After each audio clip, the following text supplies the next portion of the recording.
we commemorate the 60th anniversary of the Selma Jubilee, we also want to honor the late Congressman John Lewis, whose heart, yes, give it up,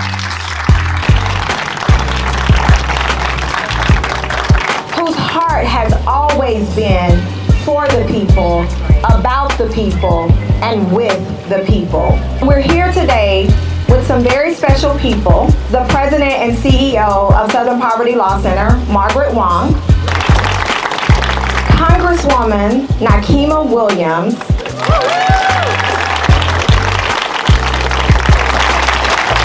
and I'd also like to thank our board chair, Karen Baines Dunning. In the spirit of Congressman John Lewis, if not you, who?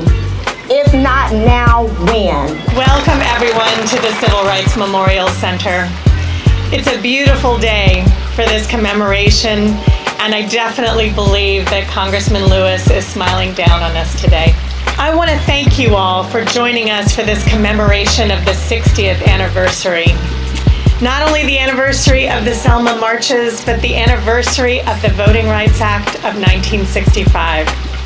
10 years ago, at the 50th anniversary of the Selma March, Representative John Lewis reminded us why we return to these hallowed sites every year. He said, "We come to Selma to be renewed. We come to be inspired. We come to be reminded that we must do the work that justice and equality call us to do." Hello, everybody. Today we have beautiful weather for the commemoration of the 60th anniversary of Bloody Sunday, y'all. I am Congresswoman Nakima Williams, and y'all, I proudly represent Georgia's fighting 5th Congressional District, where we fight for our freedoms and we fight for our rights. And as you know, I am serving in the seat that was held by the late Congressman John Lewis for over 30 years, so I fully understand my obligation to continue this work. Thank you to all of you who are here to commemorate this, because as you're seeing right now in this moment, y'all, the work doesn't just happen in Congress. That is what Mr. Lewis taught us. What we saw back then 60 years ago is that the power was with the people, and that has not changed. We're on the freedom side. Fight back for voting rights? Yeah. You ready to fight back for women's rights? Yeah. All right, let's get it. I was reminded of a story about David and Goliath. And so as we're hearing all of these issues and everything that we're up against happening, I'm reminded that David was able to defeat his Goliath with one stone. So what happens when each and every one of us pick up that one stone? When we pick up that one rock, we can defeat every giant that is in front of us. So Kenya, what we know is that giants do fall. My name is Kenya Shavers, and I serve as the Voting Rights Coordinator for the ACLU of Alabama. As we stand here today commemorating the 60th anniversary of the historic moment, we are reminded that Alabama, our Alabama, is where this struggle began, and it is where the struggle will continue.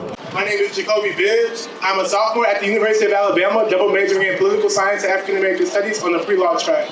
I want students to vote. I want students to be the change that they wish to see in the world. Traveling to India and studying the oppression and seeing the expansion of poverty and oppression on a global scale, that means coming back here and showing the United States what I can do and what my fellow peers can do as college students. My name is Anisha Hardy. I am the Executive Director for Alabama Values, and we are a grassroots communications organization that believes in the power of narrative to shift culture, to move people, to educate people, to build the kind of people power that cannot be ignored.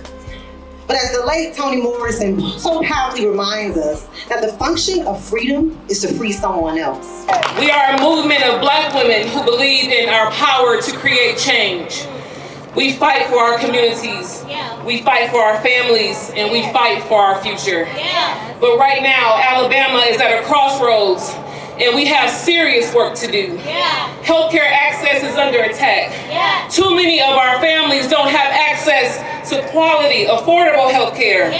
Alabama still refuses to expand Medicaid, leaving thousands of people without the care they need. This is not just a policy failure. This is a moral failure. We need to come up with creative ways to beat the system. They're trying to oppress us through legislation and other actions. They know what we're used to doing, protesting. We need to come up with new ideas to win. To me, reimagining democracy means reshaping and rethinking system functions to be more equitable and inclusive. This includes holding each other accountable. We also need to stop just speaking on making a change and start taking action towards it.